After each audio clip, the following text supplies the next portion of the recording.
I have the honor and distinction of being the first Canadian to climb Mount Everest. I had become comfortable climbing at a very high standard, and Everest represented for me a means to test myself, of reaching inside, overcoming my fear, and going beyond my own self-imposed limitations. Many people think that an Everest expedition is mostly physical, when in actual fact that's not true. What's actually true is that it's mostly attitude. We can all find excuses for why we can't do things. I'm too tired, I'm too old, I don't think as well as I used to, whatever it may be. But in the end, excuses don't produce results. What produces results is a willingness to try, to go beyond what you've done in the past, to get back up and try again when you fail at something. That's what leads to success, attitude. In mountaineering, focus is everything. It's easy when you're hungry, when you're tired, to lose focus. But when you lose focus, you fail.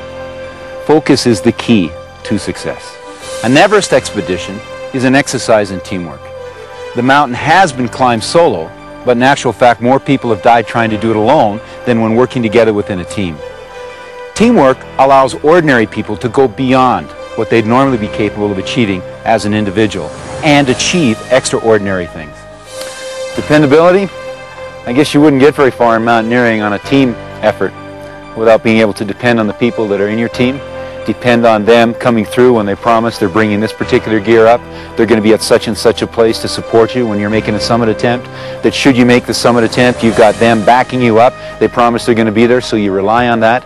You wouldn't be able to execute these climbs without being able to depend on the people that comprise your team. When I first saw Everest, my first response was that this mountain is so big, so massive, that I couldn't even conceive of how we were going to be able to do it. I actually thought that this was impossible. It's at exactly that point, though, that you start to pull out your weapons, or tools, if you will. And one of the most effective tools we have as mountaineers is that of planning. Because the magic of a plan is that it allows you to break down this monster of a mountain into something that you can manage one day at a time. And that's the power of a plan. It allows you to make the massive manageable.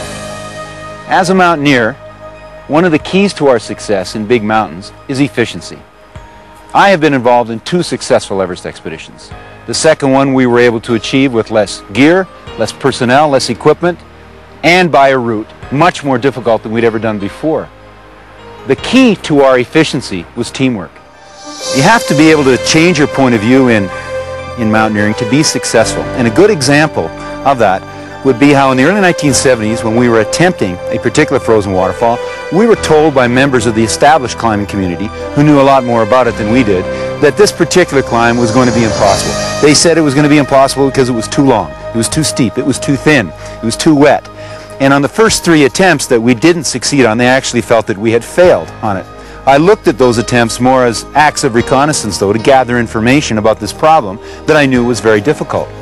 When we finally did succeed in doing it, it took us, that is, 2 other men and myself, 6 days and 6 nights to get up this waterfall, actually sleeping on it with hammocks that we attached to the side of the waterfall with ice screws.